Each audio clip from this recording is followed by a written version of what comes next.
Yes, ladies and gentlemen, it's Wednesday, so that means it's time for the Wrestling Inc. AEW Dynamite after show. And have we got a show for you? Jon Moxley talks about running the show. The Young Bucks act like they run the show, but Samoa Joe really does run the show. But before we get into all of that, allow me to introduce the crew. I'm Jack Farmer, being joined by Jimmy Korderas and special guest Matt Koon Music. Matt, how you doing, pal? It's been a minute. I'm doing fantastic, man. Just making my way through this wrestling world and making my way through 6th season. I had strep throat, so my voice is a little off, but it's still a great voice. I'll give you that. Yeah, I was about to say, how dare you? My voice is, I'm getting over this. You got the best voice in podcasting. You're like, oh, my voice isn't great. How dare you just rub our faces? That's all I got. But also we've got Jimmy Korderas, the man who runs the world of striped shirts. How have you been since Monday?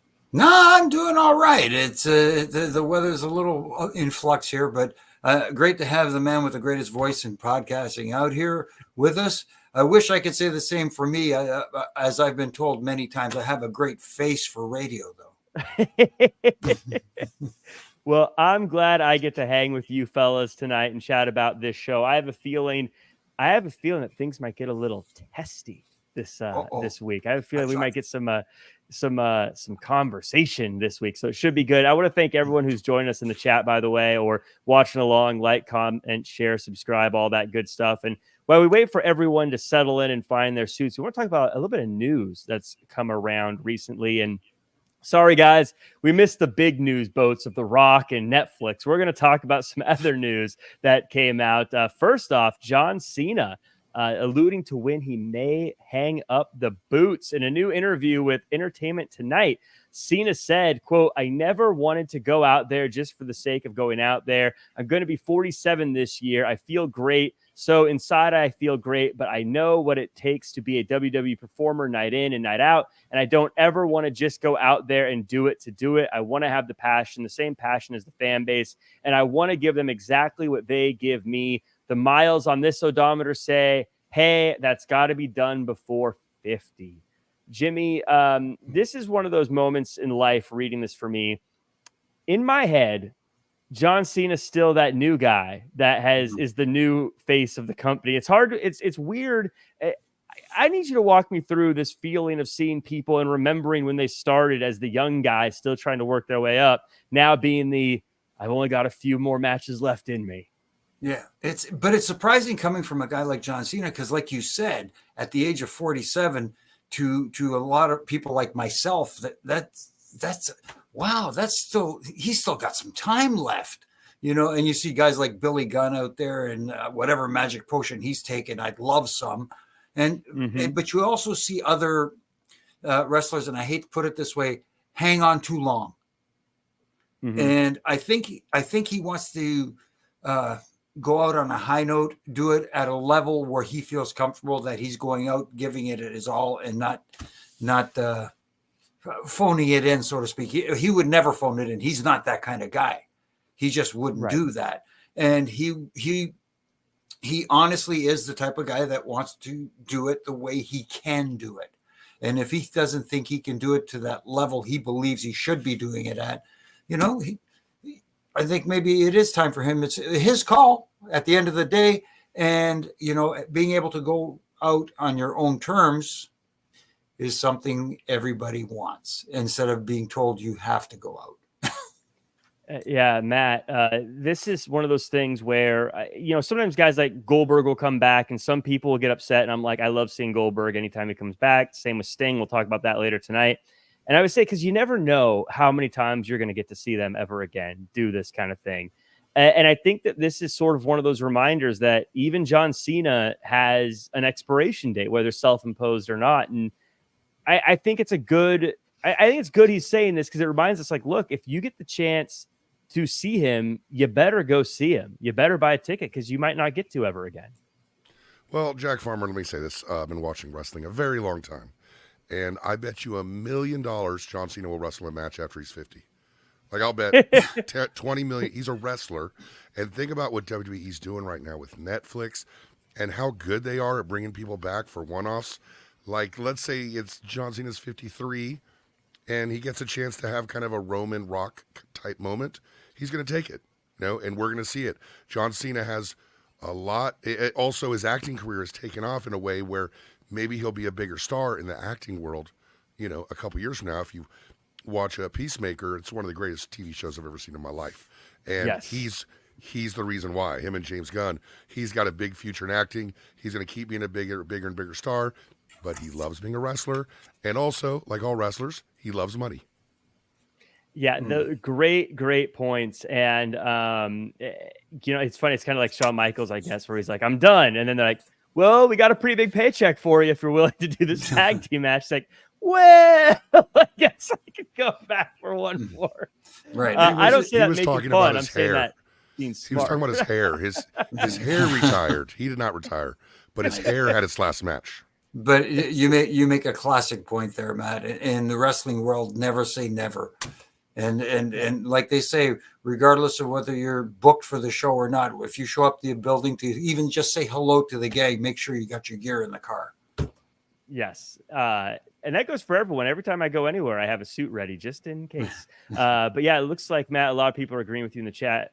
Mike Martin says Matt Koon actually has a good point. And then there was another one, Ian Adams saying, I agree with that, Matt. So a lot of people agreeing with you there. Sounds like a lot of smart people out there today. I mean, I don't know if they agree with like the point about John Cena or Peacemaker, because that is one of my favorite shows, and I can't wait for season 2. And you know what? John Cena learned how to play piano and played that beautiful, one-of-a-kind version of Home Sweet Home on piano. He actually played that. So for me, it takes work for a grown man to learn how to play an instrument. John Cena is an amazing human being. Mm-hmm. Yeah, it's a good show. Anyone who hasn't seen it should check it out. But we have people who, speaking of returns and coming back, there are a couple names rumored for the Royal Rumble returning. There's a lot of names, obviously, there's a lot of empty spots, especially in the Women's Royal Rumble. And PW Insider Elite reports a couple of these names potentially. One of them being Sonya Deville, who's been at the Performance Center recently. She's expected to be in the match, they say. She, of course, is coming back from an ACL injury. Another one being Jade Cargill, who was signed months ago by WWE. And a third name they say is unlikely, but potentially could be there because she lives in Florida, is Alexa Bliss. Jimmy, you're shaking your head. No. I want to hear your thoughts on each of these three about what's your expectation level on whether or not we see them at the Royal Rumble. I'm okay with 2 out of the 3. And the one that I'm not okay with is going to surprise a lot is Jade Cargill, because if she's to enter the Royal Rumble and debut there for the WWE, she should win it all. Mm-hmm. Bottom line, because that's how much, I think, how much I'm trying to find the right word, star power she has behind her. Yeah. And you really want to debut her in a big situation. So maybe the Monday after WrestleMania, which is the most watched Raw of the year, is a good place for her to debut. But for the other two, for Sonya Deville and for Alexa Bliss, I don't mind seeing them entering the Rumble. You're going to have some surprises. Why not? Yeah. Everyone seems to agree with you. Tommy O saying, Jimmy, great point. Matt, I want your thoughts on this. And also, let's say to all 3 names, but what if Jade Cargill does one of those, shows up and just sort of makes her presence seen, whether she interrupts somebody or stands on the ramp, whatever. Would that be a good thing? Or is it like, didn't we just see this a few months ago? Like, when are you going to do something situation? Well, with Jade Cargill, I totally agree with Jimmy, because, the last thing you want for her, she's going to be a big star. She's being presented as a big star. So you don't want her splitting camera time with 5 to 10 other wrestlers on her debut. You want her in a situation where she's being spotlighted. The exception that would be, if she's been down in developmental and they're confident that she could just run that Rumble and win the Rumble, then that would be an appropriate way to debut her if she pulls it off credibly, not like, Shayna Baszler in Elimination Chamber where they tried something like that. It didn't work so well. But Alexa Bliss, that would be fun. I don't know what they're going to do. Just say, forget about the last 5 years, or maybe she'll do something, in tribute to Bray. That'd be really interesting. Who was the third name? Alexa Bliss. Sonya Deville was the other one. Sonya Deville, yeah, she's in. That's great. Good for her. I hope she comes in and kicks all kinds of butt. So you make the reference of Shayna Baszler. So everyone know Matt here is implying that Jade Cargill needs to take a bite out of someone's neck at some point. That's the trick here. That's what we're waiting for. She can start with mine. So we that gets us through the news. This is going to be a spicy episode of the review here, so I'm excited to chat about it. But as always, before we do, I want to thank everyone again for being with us here. If you're lurking and not chatting, that's okay. Happy you're here. But if you are in the chat, if you're someone like Killer of Demons, Tommy O, Beer Money, Bigfoot Sneakerhead, Joey H44, Don't Call My Wax Junk, Stephen Camp, Corey Pride, Global Currency, Wayne, Danny Cochran, Clay Ford, Fernando, Carlos, Manish, Bit Milligan, Gruss, Ian, and Laura Rock, and everyone else. Appreciate you guys so much for being here. Remember, like, comment, share, subscribe. Hit a 5-star review while you're at it. Our overlords in the Static Media Tower appreciate it when you guys do that. And the Static Media Tower, just so you guys know, it's on a cliff overlooking something, and lightning strikes whenever you look at it, and bats fly at you. And usually there's some laughing in the background as I say zoinks whenever I look at it. That's the Static Media Tower. Let's get into this. Let's get into this show.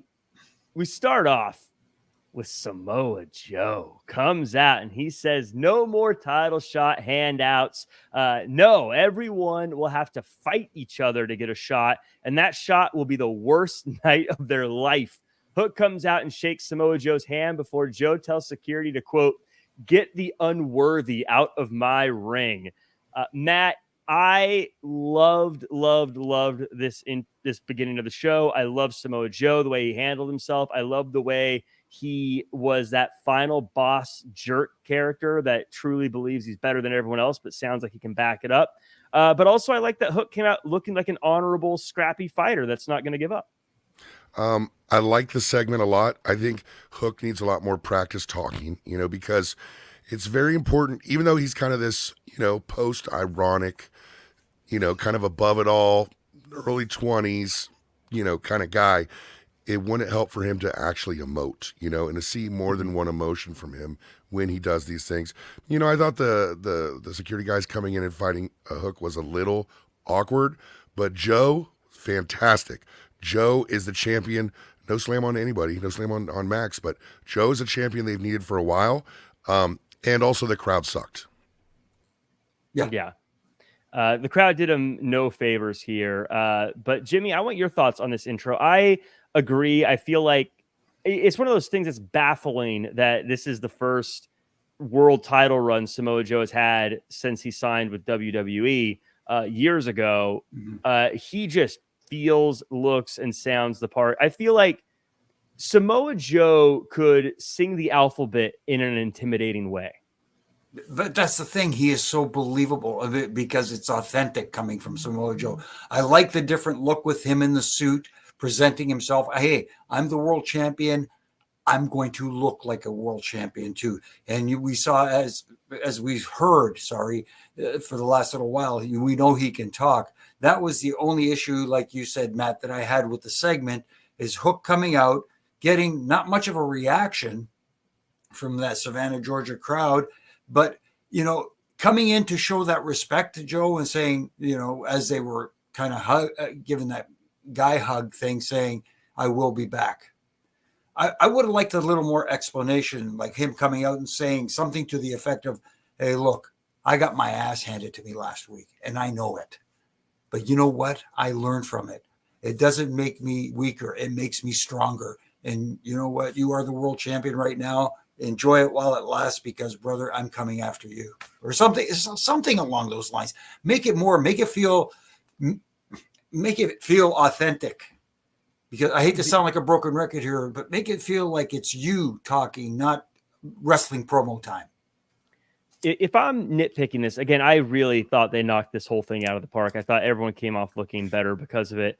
If I was to nitpick, I think the one thing I would have loved to have seen is when Hook did say that, the camera should have been on his face and not Joe's face. Again, I don't know. A lot goes into that. But it was like his jacket was talking. Yeah, it looked a little weird, and I think that's one of those moments where you want someone like Hook. We want to see his face because we want to see. Hopefully, you see a fire in his face, and like kind of the emotion there. Because if you're not going to talk a lot, then you do need to visually emote a lot in some way because you got to communicate with us some way. That's a very good point, and that doesn't fall on Hook himself. That falls on the production crew. That they should know better. They should know that this is the line that's coming. Make sure there's a cameraman in place to get a shot of that. And, to your point, Jack, about physically emoting, the last half of the CM Punk Cody Rhodes thing on Raw was just facial expressions. And it shows how powerful those can be. And it would have been great. Again, Hook he's got a little something, but I think he needs to show a few emotions and a range of emotions. He needs to show he cares for us to care. Yeah. I love that. And I love that you talked about that promo on Monday. I almost feel like it's not fair. That was a master class on Monday. I mean, that was you could teach class. I mean, that was incredible, but I don't want to talk about I don't want to spend too much time talking about Monday, but I contacted one of those two people and told them that exact word. I said it was masterful. It was a master class, exact word. That was incredible. So we go on to our first match of the evening. Adam Page versus Penta El Zero Miedo. Samoa Joe stays on commentary to watch this and give his thoughts about it. We get a new, more aggressive Hangman shoving his cowboy poop in Penta's face. Fast-paced, big match, big moments, hard-fought victory for Adam Page. This is sort of this kind of matchup to me is sort of the backbone of what AEW matches are. And if you like AEW matches, you probably love this one. I like AEW matches. I loved this one. My question to you is, can we say Page has a mustache or is it a beard? Must beard? No, but what were your thoughts on this one, Jimmy? I want to are you a fan of this style of matchup? It definitely is a different feel than what you see on some other wrestling broadcasts. And how did you feel about Adam Page in this one? Obviously, he was what we were trying to grow to love during this one. What I liked about this one is you had two different styles clashing here. You had Penta, who is known for doing the more lucha style, the high flying stuff, and Page being, getting in there and really handing it to him. I thought they told a nice little story here, and they didn't go straight to the big moves as I like that. I have to bust it out once a week if you're not familiar with this, Matt. He didn't have to go to the twisting, burning 450 hammer Phoenix splash right away to get. They worked their way and they gave a reason to when they did the big moves, including Page. And I liked the sequence going into the finish. I thought that it was a well done match. Let's put it that way. Yeah, Matt, I want your thoughts on this matchup, having Joe on the outside, and I want to get your thoughts on Page in the sense that we know where it's going, and we'll get to that later on in the night. But Page coming off two big losses to Swerve. Does it feel like he's getting back on track to the world title? Again, let's pretend like we don't know where this is. Pretend we've never watched pro wrestling before and we don't know where this is going. Does it feel like he's earning his spot back in that conversation based on what we've seen to this point? If that makes sense. It sounds like you've seen my tweets. The answer is no. Though, if you're watching wrestling with any kind of interest in wins and losses matter, if you have two back-to-back pay-per-view losses, of course there's going to be screwiness, but that's kind of the way it works. We're used to that kind of gravitation. One guy goes up, one guy goes down. And by all considerations, you would think Page would win the second one. But he lost both. Again, Swerve cut a promo on his baby, And, Hangman didn't really fight back about that one. So to me, I cringe at this because I think a super focused Swerve versus Joe feud for the title, with Swerve embracing in a nuanced way the crowd against Joe the bad guy, is the answer. I think they're going to put it on Swerve. I think it's going to be a 3-way, blah, blah, blah. But think of the focus that could go into that one-on-one and let Hangman redeem himself. I've been making Hangman Magnum comparisons for a long time.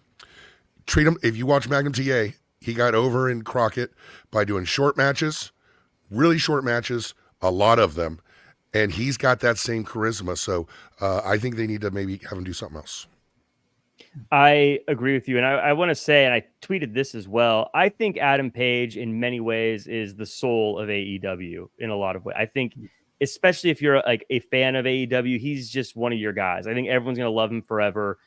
But it is tough for me to go, you took two, because it wasn't just 2 losses. They were 2 big losses. They were 2 heavy losses.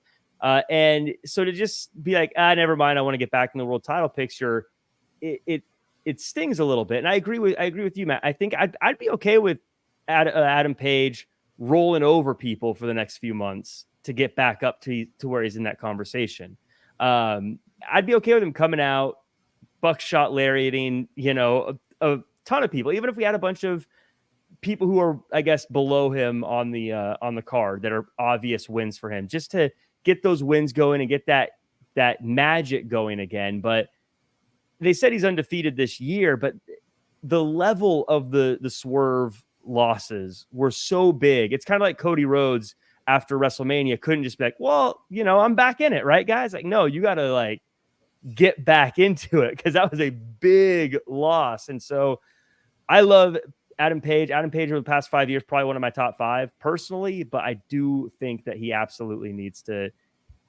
Plus, I feel like I'm so worried that Swerve is going to somehow not get the title shot, and all of this stuff he's built is going to get swept out from under him. And so I it's hard for me to almost enjoy it because I'm so worried about all this. And again, that said, I'm a huge Adam Page fan.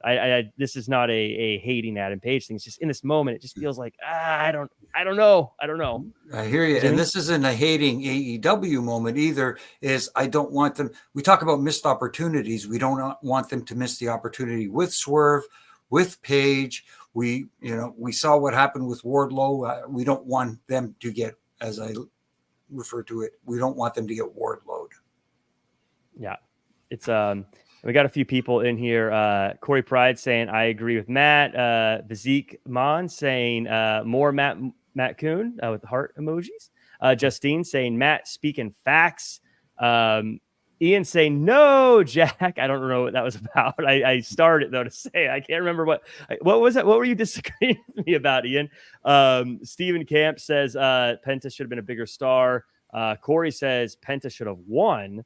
But then G-Nails asked the big question, Jack, is Hangman Page a rancher? So for you guys, if you don't know this is a big deal for me. It all unfolded on NXT because Fallon Henley is a rancher. And if there's one thing us farmers can't stand, it's ranchers. So Adam Page is not a rancher. He's a cowboy. Different things. He gets away with it, but can't have any ranchers on my programs, fellas. So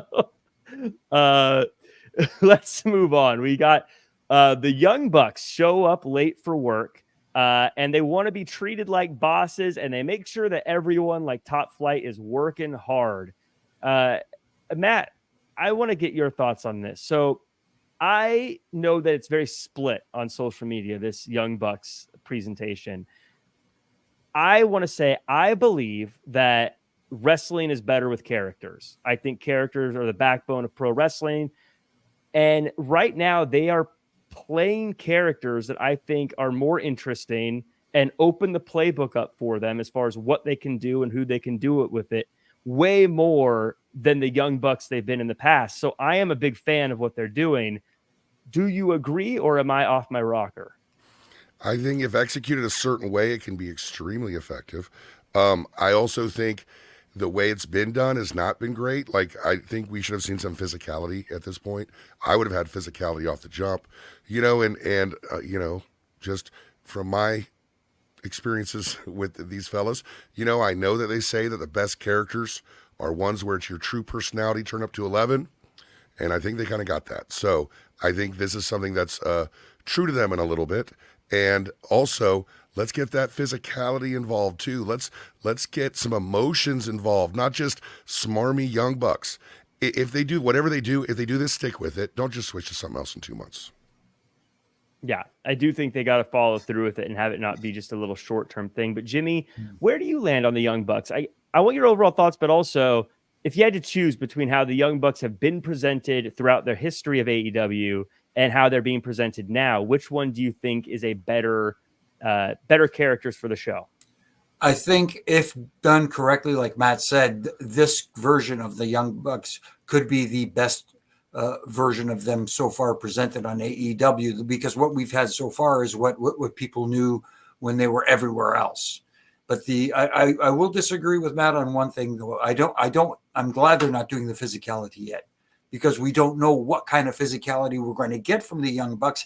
And the first time they get into a match as executive vice presidents, I don't like the fact that tonight it almost made it sound like they just became EVPs when they've been EVPs from the jump. And they've actually addressed that as well. But I want them to change their in-ring style. It shouldn't be the same outfits. They shouldn't have, the old look like the old school Hardy Boys when they come out. You know what I mean? They should look like their characters as executive vice president. As they should look like Matthew and Nicholas tag team and wrestle that way, as opposed to Matt and Nick and doing all the stuff they used to do in the super kick parties and all that kind of stuff. Change that wrestling style as well. And in my opinion, it can work really well. It is sort of the big trick when it comes to characters, right? Where you need the great characters and you need them to be entertaining and all this good stuff. But then you need to find a way to transition that into why are they wrestling and how they wrestle and how that plays into that. Because there's a lot of great characters where it's like, you think about the old early 90s wrestling where it was like, this guy's a plumber who wrestles. Like, why is a plumber wrestling? That doesn't make any sense. But when you have the character... And if he's a real plumber, why would he choose plumber as his wrestling gimmick? Right. That's you know what I'm saying? Like he's the most ridiculous. Like a garbage man in his free time has a side hustle as a wrestler where he's a garbage man. Sorry. Right. No, but you're right. But that's a good point.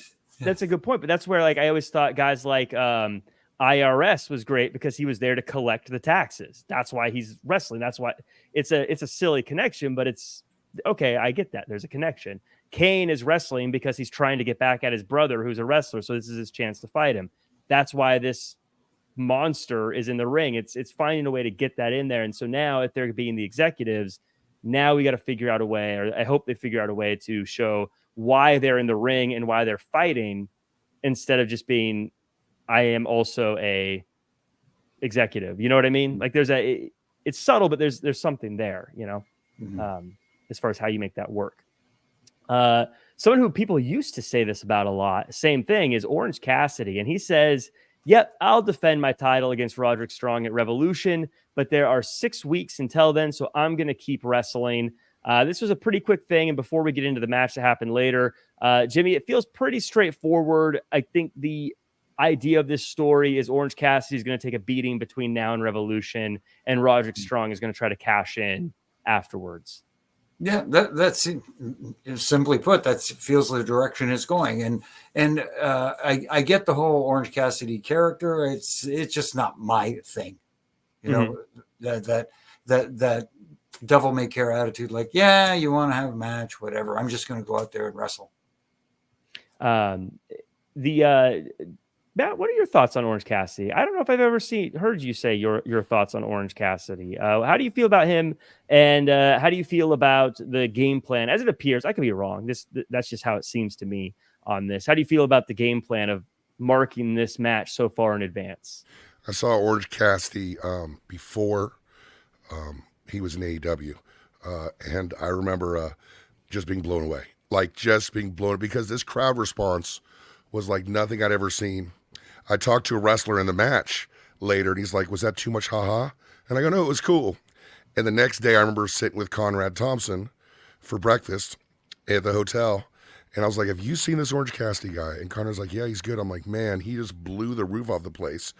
And then a couple months later, I don't think the story's ever been told. A couple months later, we're in Vegas, and Conrad brings Orange Cassidy out for autograph signing at StarCast, happens to be in town, gets put on Double or Nothing.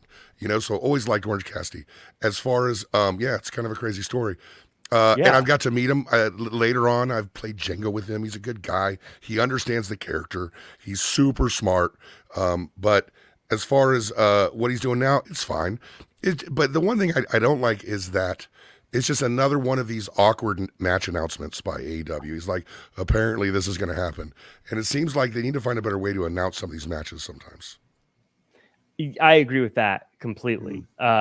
Because especially, I also think like we kind of know when a match is going to happen too. So sometimes we don't even need to announce it. Just make it very clear that this match is happening. And I think we'll figure it out. I think what I got to say is one of my all-time favorite matches watching as a fan was Orange Cassidy versus Pac at whatever his first best was. The best. I love that match.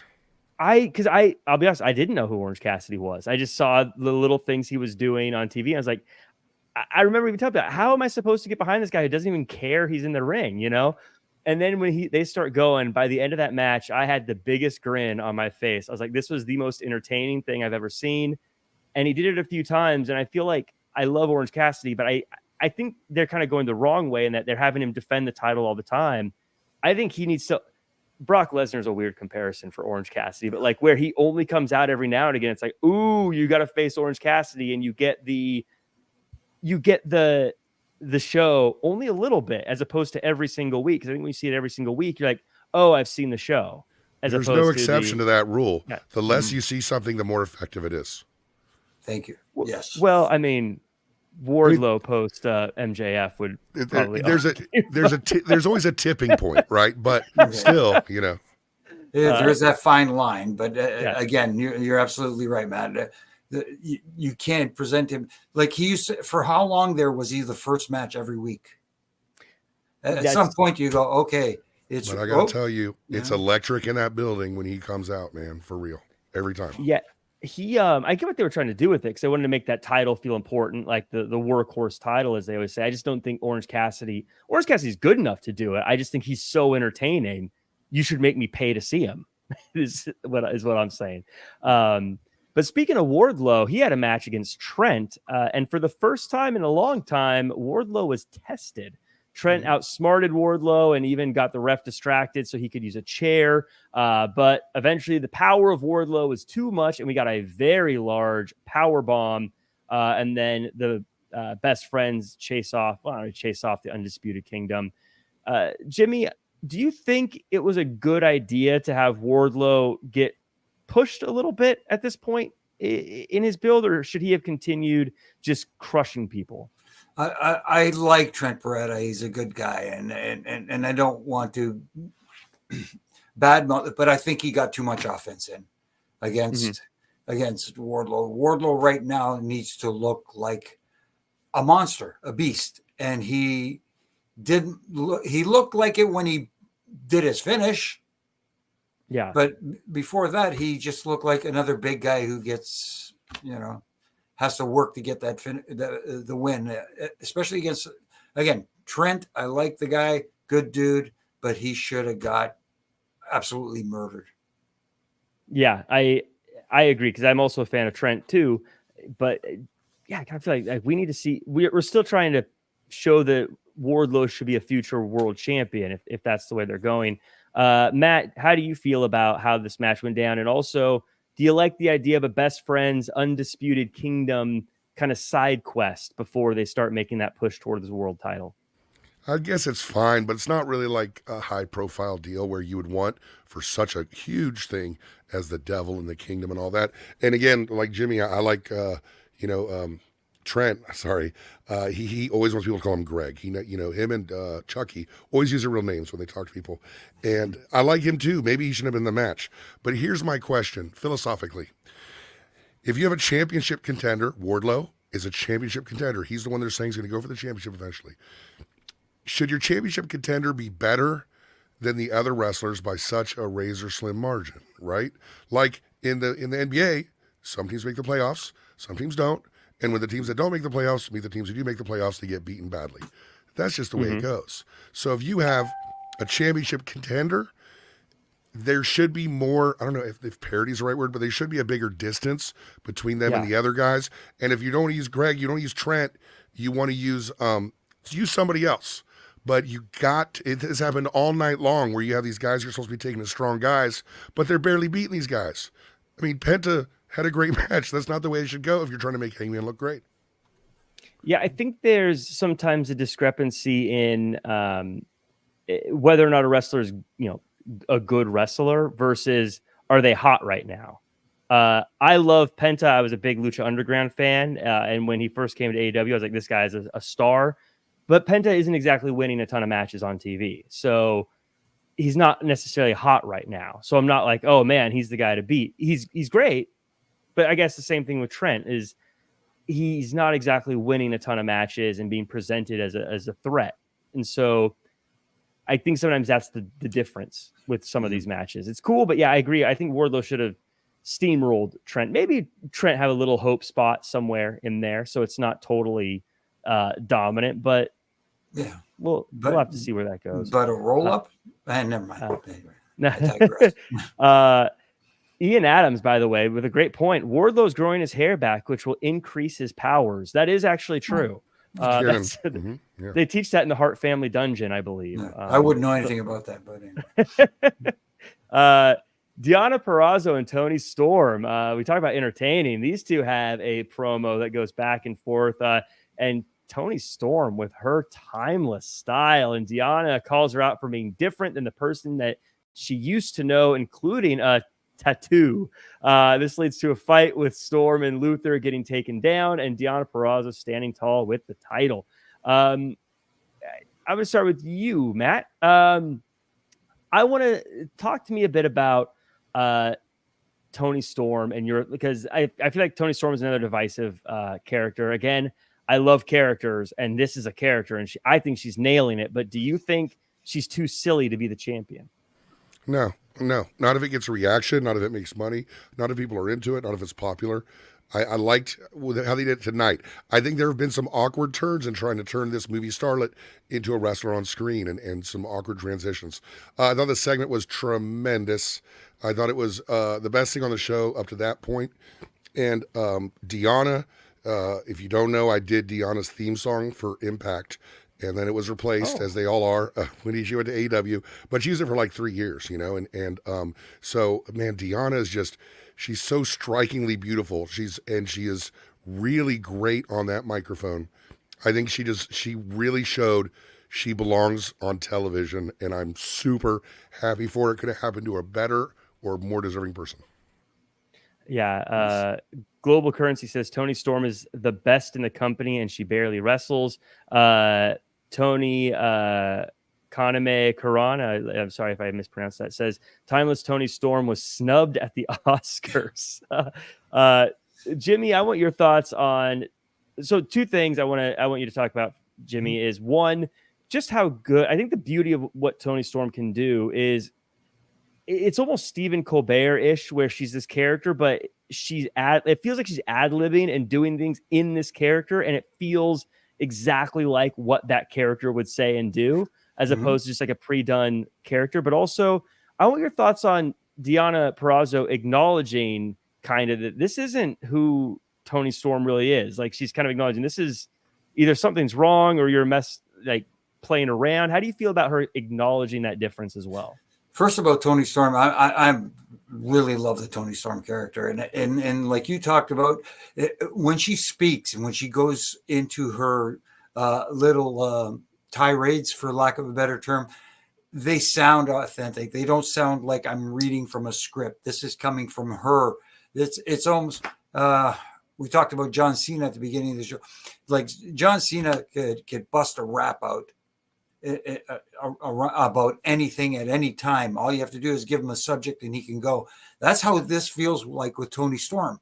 She goes with every subject. And to your other part of your question, talking about Deonna Purrazzo, she showed tonight that she could talk as well, and talking authentically, coming from her. You felt her passion, you felt her emotion, telling that story, coming to and living with her.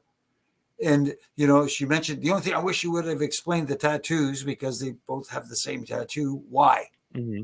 Give us a reason why. But other than that, I thought that segment worked perfectly to get both women over. I think it was enough for now. I think they're going to tell that story. And also, I think what you talked about, Deonna really appearing to speak from the heart. When she did the tattoo and the little waver in her voice, that whole segment went from 2D to 3D. It went to a 3D angle with real people and real characters. And you're like, why is Toni Storm acting like this? What is the relationship? It was really just fantastic all the way around. One of the really great segment, really great. Maybe more interested in the product that I was going to see from them. Yeah, there's a part of me when it started, I'm preparing my notes. And I was already thinking, we're talking about how, because I had just seen Adam Page, and I was thinking he's got to work his way back. And I was like, well, Deonna Purrazzo just sort of showed up and she's getting a title shot. That seems a little weird. But then after this, I'm like, I give it a pass. This is great. These two should be in the title picture. This should be the match that's happening. So I'm just going to let it slide. But two very great people, and as far as how talented they are, I've never met them. I hope they're nice people, but they're very good at what they do. Corey Pride says, I do want to see Toni Storm versus Deonna Purrazzo, which I think tells you everything you need to know about how well they did. Clay Ford says, Deonna is a killer in the ring. There was a lot of times her matches were the best on Impact shows. She's someone you can build a division around. She's not just good. She's a division builder. And Global Currency says 100% Jimmy, agreeing with Jimmy Korderas. But someone who did think that Deonna Purrazzo cut the line was Taya Valkyrie and Johnny TV. She says she knows who Deonna is, doesn't like her cuts, butts, or coconuts, was the phrase I think Johnny said. Matt, my pros on this is I think that it's very smart putting these two back together as far as Johnny and Taya. Their characters are great. The character is everything I want. They're fun. They're entertaining. They make me want to see them more. The con is I feel like she's just going to get fed to a buzzsaw, and then we might not see her again. Well, as an act, maybe they have a little more preservation. You know, as an act, one of them can lose or they can still stay. You know, what worries me is that, man, Tony Khan and AEW, there's so many worlds that don't interact. And so now we have a new world that has Taya and Johnny. And now they're going to have their own little thing that we got to keep track of. As opposed to what we see in WWE now, in that top area, they're all kind of intermingled and involved. It's all kind of, instead of all these separate worlds, and it's just another thing to keep track of and another reason to go, man, they got a lot of wrestlers. They absolutely do. I like the way you talk about the different worlds, because I feel like that's definitely a pro wrestling thing where I would say half the fun is seeing what happens when you've got these two big characters and they run into each other and they don't like each other. But also, and Jimmy, I'd love for you to take this. One of the reasons I think character is so important is if you're just someone who wrestles well and you lose, well, then what are you? But if you're a character and you lose, well, then how you can react, you can do stuff, you can continue on and life moves on. And I think that's where these two have a lot of legs. No, you're absolutely right. And again, I hate to use a WWE comparison, is someone like a Chad Gable, who I'm a huge fan of, you know, because of his character. When was the last time Chad Gable won a match? But still, he gets a reaction from the audience. People love to see him because they're invested in the person and they're invested in the character. And that's what you can get from these two. And if they play these characters the way I believe they can, you can get invested in them. And you know the old saying, getting over without going over, it's possible to do that with them. Yeah. So hopefully they stick around. We got a burner account saying Koon's analysis gives me Matt Morgan vibes. Maybe it's the voice. I don't know how Burner feels about Matt Morgan, but most people love Matt Morgan on this podcast. So Matt, I would take that as a compliment. I like Matt a then, lot. Yeah, I like Matt a lot. Reaper Brink says Farmer's got the earbuds, no over ear, keeping that hair on point. You know what? I just saw everyone else was using these, so I decided to try doing it for a little bit. We'll see how it is. I like the over ear though. I feel like a radio person when I have the over ear. So same. We'll see if these stick around. But let's talk about Jon Moxley. Jon Moxley cut a promo here about what it means to be elite, what it means to be the best. Tells us that a lot of people don't get it, but he's always going to do everything it takes. Matt, this felt like it wasn't really a promo about anybody or anything, but this is me subtly maybe reading between the lines here. They're getting back to the ranking system. They're getting back to, as they say, the sports aspect of it. It felt like maybe this was Jon Moxley cutting a promo to sort of remind us that it's about winning matches and it's about being the best. And Moxley is really good at this. Moxley's really good at these things. I think we're leading towards a dissolution at some point of the BCC. And I think it's a good thing because I think that collectively the BCC is less than the sum of their parts. And, Claudio gets lost a little bit. And even Daniel Bryan can get lost in a little bit. There's certain moments you're like, oh, so he's with the BCC still. Oh, that okay, But I like Moxley in this situation. I think he comes across as genuine. I want to follow up, Matt, real quick on that because I kind of feel like I was a fan of the BCC. Kind of feel like they've served their purpose at this point. If they broke up, would you want there to be a storyline, rivalry, feuds, or anything build out of that, or would you be okay if they just sort of stopped hanging out? These guys are all capable of having their own world, so to speak, Yeah.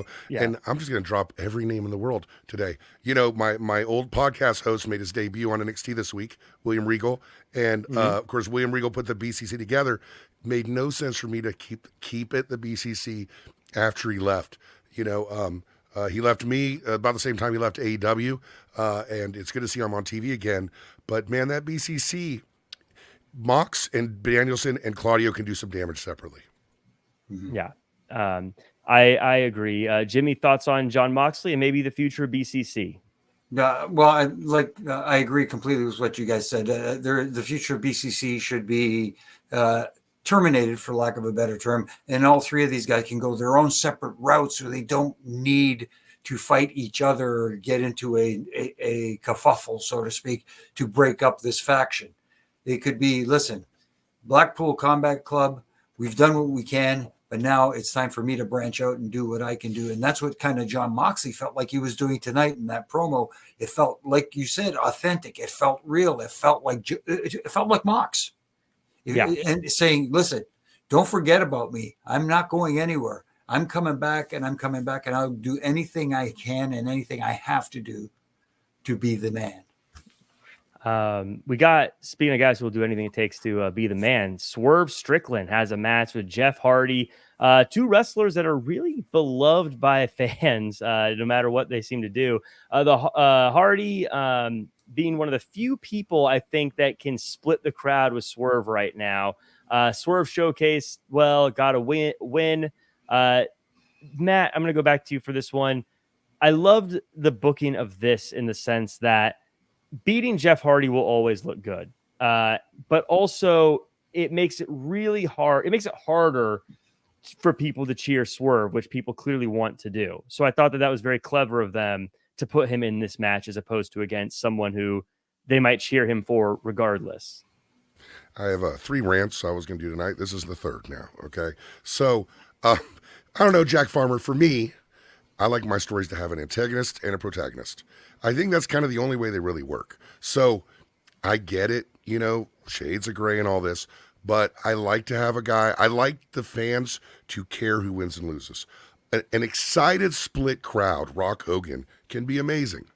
But in this situation, what benefit is it to either to have a halfway crowd, especially Swerve?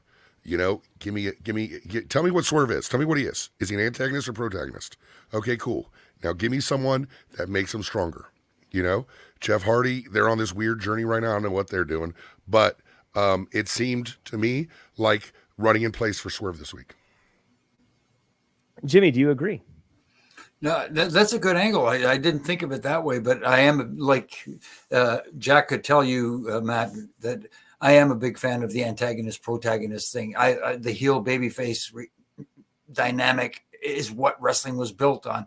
Like I've said before, the wheel was invented. It was made of stone when it was first invented. Then it became wood. Then it became rubber and run flat tires and all this sort of stuff. But at the end of the day, the wheel is round. And that's what the business is. It works best when you want it, when the audience wants to see somebody get their butt whipped and see somebody whip somebody's butt. That's when you get your best reactions. And that's why I think a lot of times tonight, the crowd seemed a little quiet because they were kind of conflicted on who they wanted to cheer for. So let me, Jimmy, I'm going to double back to you. What do you do with Swerve then? Because clearly he's presented as a bad guy, but the crowd feels differently. They love him. They want him to win. Every time he gets the biggest reactions. Do you start to pivot him at this point, or do you just keep doing what you're doing with him? If you keep doing what you're doing, then you're kind of missing the boat, so to speak. You're not getting the reaction you want to get. So why not? Don't have to change him specifically, just change his opponents. So he can still speak. Have him continue on the same path he's going on, but have him in the ring versus guys that are not liked by the audience who are designated heels. So kind of like what's with Stone Cold, the old Stone Cold, where he's still the same flipping everyone off guy, but now he's beating up people we don't like instead of beating up the people we do like. Right. But not only that, we see a subtle code. We see a subtle things he won't do. Just not overt, but Austin had a code. That's why we respect him. And Swerve comes out. He still doesn't dance. He still glares at the crowd. He's still a badass. But he's got somewhat of a code that will kind of give him some kind of connection to the audience beyond he's cool. It's true. I don't think he cheats, if I recall. It seems like all of his wins have been technically straightforward. Refuse to take a cheat from Nana to win, but still be cool with Nana. Say, right. You're still my manager, but I'm freaking Swerve Strickland. I do not need that. That's why I'm the best. That would be enough, probably. I've said it since day one. He's someone who you can build a division around, much like a Deonna Purrazzo. I think in 3 years, he better be one of the main faces, or faces as in the person you think of when you think of AEW. Swerve is special. I think Swerve is such a special talent. I think he could be breakout crossover. I think he could be Good Morning America. Like, I think he could be that guy if handled the way he could be handled. Yeah, he's I can't say enough good things about him. Looks like next week, Paige and Swerve, they're picking each other's opponents. So that's going to continue. Feels like we're going to end up getting, like you said, a triple threat, or these two in a number one contender match or something. Not really sure if there's much more to pick out of these two, but again, they're my two favorites in AEW right now. I can't stand this. Can't they face people I don't like so I can just cheer for one of them? But we'll see. There's the confliction. See what I mean right there? You got two talents that are basically, like you said, talents that they can build up and build into huge stars, and one of them has the potential to be the face of the company. But again, you're having them face people that people like. And this we'll is see how it plays. Oh, I'm sorry. I keep interrupting. I'm sorry. This is one of the issues I had with doing this feud with Hangman and Swerve. The last thing they needed to do was to face each other, because this was going to happen with Swerve regardless, and Hangman's just really subtle. I remember talking to someone in AEW about this who may or may not be related to one of those guys. And I was saying, Hangman's not that guy, because Swerve is going to that place. And now you still see it. Like you just said, my two favorite guys. Let them do their thing. They're gonna. There's no benefit to either to work with each other at this point.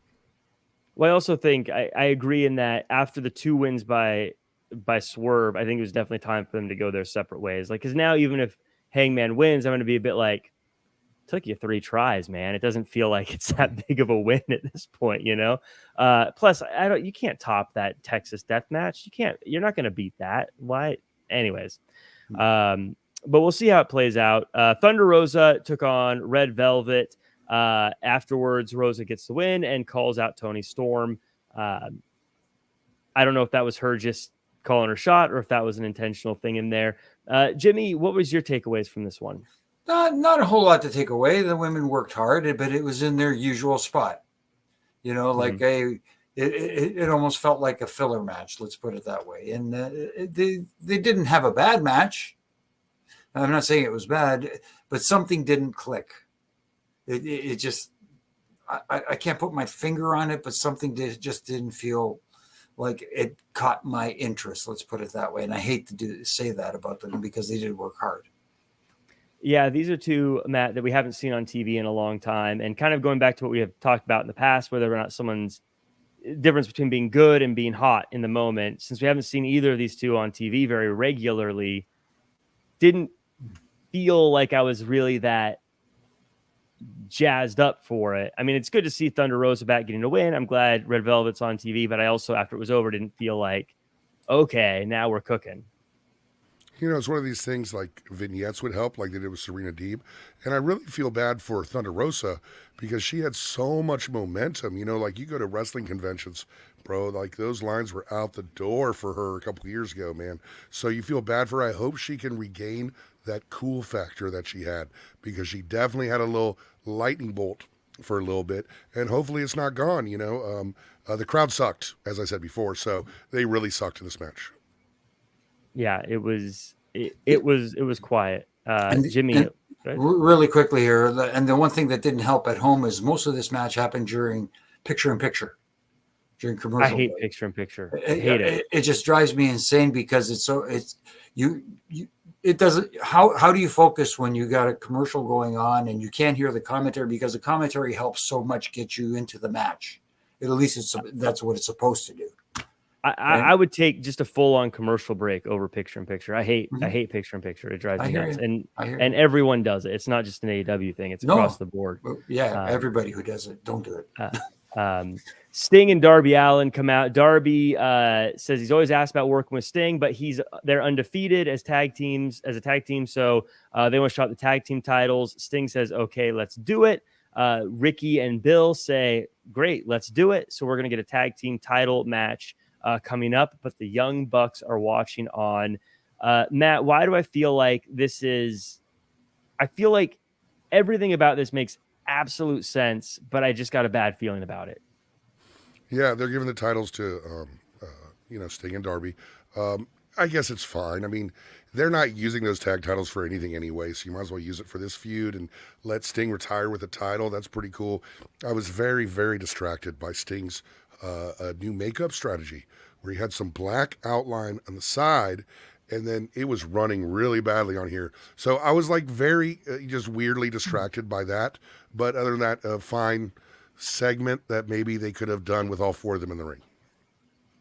I would have liked all of them in the ring, especially someone like Ricky Starks and Big Bill are 2 guys I think look great on TV because Ricky Starks, Jimmy, is an absolute superstar.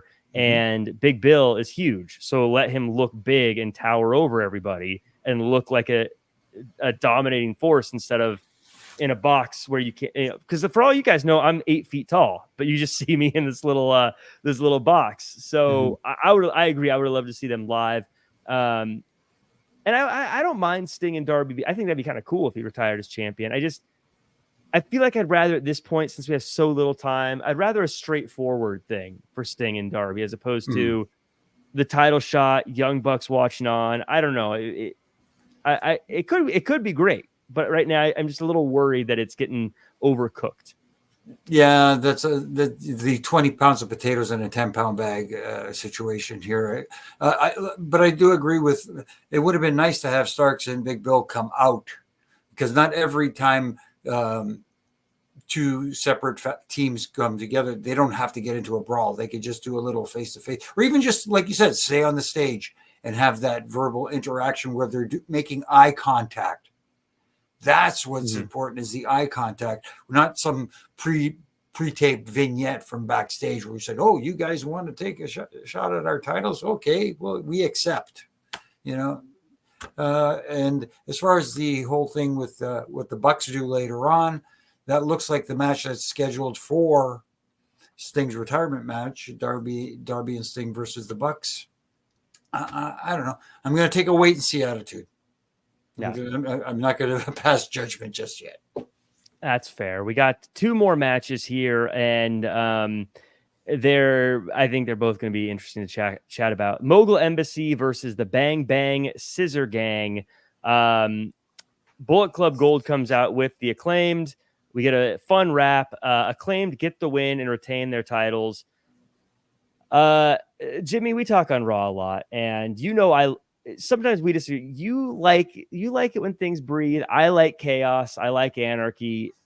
This personally for me was not the right kind of chaos and anarchy. I felt, as someone who watches every week, confused about almost everything I was watching here, in the sense that I don't understand why we're cheering the guys who are having three guys help them win a match, and why there's 10 people out there and 6 of them are champions, and it just the whole thing didn't really fit with me. And even after they blatantly cheat to win, even commentaries just like, a return to form for the Acclaim. Like, what are we talking about? What is happening here? This whole thing confused me, and it didn't make any sense to me. Reasons. You need reasons, and we weren't given any reasons. All we saw was, like you said, chaos for the sake of chaos. And the whole idea of the baby faces going over cheating to win, it wasn't like they got screwed over to begin with or anything happened like that, or at least, tell the story where the heel team was trying to win several, false finish attempts where they tried to cheat to win. But look, you know what? We can do it better than you. And we're baby, but it was just there. It didn't do it for me. This match was just too much going on. Yeah, Matt, because it wasn't just that the good guys cheated, but the bad guys got cheated out of this one as well. And I understand in that, like, I've watched the show. I know who it is and why, like, I get why they say they're together. I just don't understand why I'm supposed to like it. If I could not explain this to someone who doesn't watch wrestling. Yeah, it's definitely a mirror of the Adam Cole MJF thing. Enemies become friends, and now they're going to get along and all this. But I think this might be a rare AEW case of let it play out. Because to me, there's only one way it can head, which is a match at Revolution for all the titles. That's the only thing that really makes sense to me. And it doesn't make sense that Jay and the Acclaimed are going to ride off in the sunset together. What makes sense is that Jay and them are really bad guys, and now we're going to really find out. Acclaimed or someone who's not, their popularity's not been maximized or taken advantage of, and they're still there as a commodity. So I think it's kind of a good idea. We'll just put up with this chaos a couple weeks until, Jay and them screw them over, and then they do the match. And I should say for everyone, I love the pieces. I love the Acclaimed. I love the Bullet Club Gold. I love the guys in the Mogul Embassy. I don't get it. But Matt, if you're right, and this leads to them just unifying those two sets of like 6-man tag team champions, I'm here for it. I'd love it. I think that'd be great. They ain't unifying them. They're just going to have them both. This is Tony Khan we're talking about. We're lucky that they don't multiply when they get together. You know what I'm saying? the Triple Crown, Triple Team champions. Hey, just in case he's listening, quiet. No more. So walking out looking like Ultimo Dragon. Like, how many titles does he have? Oh, it's one. That's gonna be everybody in every match. It's going to be everybody on Rampage will look like Ultimo Dragon. We get to the end of the show, and it's Adam Copeland versus Minoru Suzuki. Pretty cool video package earlier in the night. Taz makes a great point of it being a purist dream match. Tough fight. Copeland gets the win with the kill switch, calls out Christian afterwards. Jimmy, this is a match. So again, I love this. I when he says this is a purist, treat. Yes, I agree. I think it's cool. I think it's cool to see guys that we've never seen in matches before. Again, not to sound like the broken record, though, it is a level of like how hot is somebody. And Suzuki's someone who I checked. He hasn't won a match in AEW since June of last year, and he's on a 4-match losing streak before tonight. So it never really. Again, it was one of those things where I'm just like, he's not beating Adam Copeland tonight, and it feels like it's taken. It's a bit like.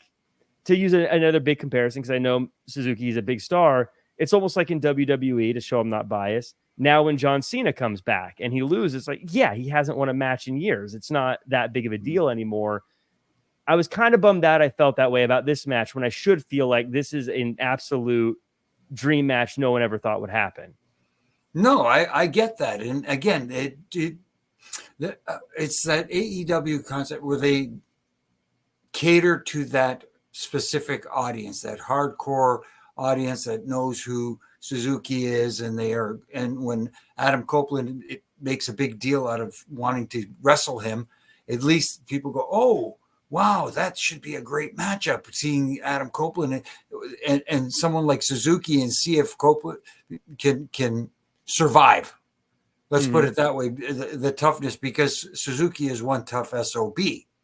But at the same time, we didn't have enough time to build to this match where, it was kind of like thrown out there. I get it. The Copeland, is that what he calls it? Copeland, yeah. Yeah. I get the concept of that. He was willing to take on anybody, anytime, anywhere. But at the same time, you need reasons for these matches, and for him to fight Suzuki, there was no reason given other than the fact that, hey, we're going to get two guys that are going to put it all out there. And they did, because that was one hard-hitting match. When they said, commentary called it a slugfest, they weren't doing it justice when they were calling it a slugfest. Let's put it that way. Yeah, Matt, I feel like we talk about presentation in wrestling a lot and how important it is. I get that this is a dream match, and some people say you should advertise it, but I also feel like if this was Adam Copeland opening the show saying, I'm going to do an open challenge, who's out there, and then Suzuki comes out and it's like the opening match and it's a great match, I feel differently about it, as opposed to for 2 hours being told, this is our main event, this is the big match. You know what I mean? I feel like that is two totally different worlds. Well, there's a tipping point in that, right? Like if you feel, like Tony Khan obviously did, that there's more reason to announce ahead of time than have a surprise, because he felt like Suzuki, But, and God bless Tony Khan for this. He puts on wrestling he wants to see. And so for him, he's psyched about seeing Suzuki. I mean, oh my God, I like Suzuki. I do too. I love him. Yeah. But, there's a reason he's over the way he is in Japan. It's a lot like when guys in NXT get over and then they come up to WWE and they don't tell you why they're over. They just come up and they go, here's American Alpha. They're awesome. And we're like, huh? Right. It's the same thing. Right. What if they did little vignettes once in a while like they did with Muda? You know what I'm saying? What if they did something where it's like, in Japan, the most feared man, like a 1-minute little mini thing randomly in October about Suzuki, something like that once in a while, so that when he does appear, oh, that's that guy. That's that guy. Not let me Wikipedia this guy. Now, I love Suzuki. I took a picture of my son with Suzuki. Like he's great. But if he did the things in AEW that got him to the point he is in Japan, then we would be more excited to see him. But instead, we're just assumed to know. And as Jimmy said, catering, pandering, whatever you want to say, to the audience that already knows him, there's no downside to introducing him in a bigger way. I like the way you phrase that, because it's true. And again, I don't want to sound disrespectful of the guy. I'm just saying this is how it's similar to, again, I talked about Lucha Underground. Pentagon was like an absolute monster there. He was unbeatable, but that doesn't mean he's the same Pentagon here in AEW. And that's the same thing, like you said, with NXT to the main roster or whatever. Like, and so you have to feel like they're a threat. And Suzuki, because he hasn't won a match in 7 or 8 months, it's hard for me to feel like he's a threat. And And so again, this being built up like that, and I think video packages are great too. I don't know. I think as the pure side of me is like, this is cool. I can't believe we're seeing this. Never would have thought it would happen. But for a main event that was built up the whole episode, I feel like, right, because they've already done the look, it's Suzuki thing like 5 times. They've already done that. Right. Like, oh my God, it's Suzuki. What a crazy matchup. Like, cool. We've done that, and it's got diminishing returns. Yeah. So this was an episode for me that I felt like had a lot of ups and a lot of downs. Personally, everyone in the chat, let me know your overall thoughts of the show. Let me know maybe favorite moment, worst moment here in the chat. And if you're watching online or on Apple Podcasts, leave a review that says what your high point and low point of the show were. Jimmy, overall, your thoughts on the show, and where can the world find you online? Overall, again, there was a lot of hit and miss in the show. There was some entertaining stuff and some stuff that could have used a little tightening of the screws, as I like to say in my ref and rants. You know what I mean? Which I do on all my social media platforms from Monday to Friday. It's, again, constructive criticism, not to tear down, but to tighten some screws that I believe need to be tightened, in my opinion. And also, you can catch me here on Monday nights and Wednesday nights doing the post-Raw and the post-Dynamite reviews, so to speak. And you can catch the Reffing It Up podcast with my good brother in stripes, Brian Hemner, and I and RJ, who holds the glue together, where this week we talk to none other than Doug Basham. Ooh. One half of the world famous Basham brothers. I used to dig his entrance music when it was on. Now entrance music has gotten so much like cooler. I listened to it the other day actually, and I was like, it's kind of basic. But I remember when they were the Basham brothers, I thought this is kind of cool music. I dug it. I think Jim Johnston did it during his lunch hour. Yeah. There you go. and next week, actually, we have Chavo Guerrero. Oh, that'll be really fun. Did you see? Are you going to talk about Iron Claw? We might bring it up. Yeah, it's a good one. Matt, where can the world find you online, and just any final thoughts on the show? Final thoughts on the show, uninspired, running in place a little bit. I think someone in the chat put it at 4 out of 10. I'd probably say the same. Of course, you can find me pretty much on Twitter at Matt Koon Music. I have new music I made. I did 3 songs in mainly just to show my students I could still do it. So check that out if you get a chance. But follow me. Don't get offended. I'm bored a lot and I say stupid things. Well, I thought the show, like I said, it had some high points and it had some low points for me, which happens in pro wrestling. But I really dug Samoa Joe opening the show, and I dug the Tony Storm segment a lot. The other stuff, there were just some things where I was like, maybe it wasn't for me. I don't know. But that said, you can follow me at Real Jack Farmer across all social media. I cover the Raw after show here on Wrestling Inc. every week. Now I'm going to be here covering Dynamite every week, so that'll be a treat for all of you. I don't know. Is this the usual team? I don't know what the deal is here. But it's my first. It's first. Usually who's usually Issa. Oh, Issa. Oh, I think she's going to Rumble.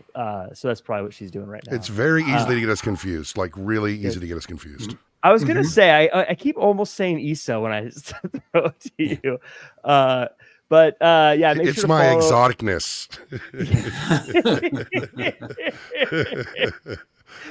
Follow at Wrestling Inc. for all your wrestling news, and make sure to tune in on Friday for our After SmackDown show. I'm guest hosted on there because the static media overlords are working me to the bone. But I'll see you guys on Friday. But again, make sure everyone do follow at Wrestling Inc. That does it for the show. I'm hitting the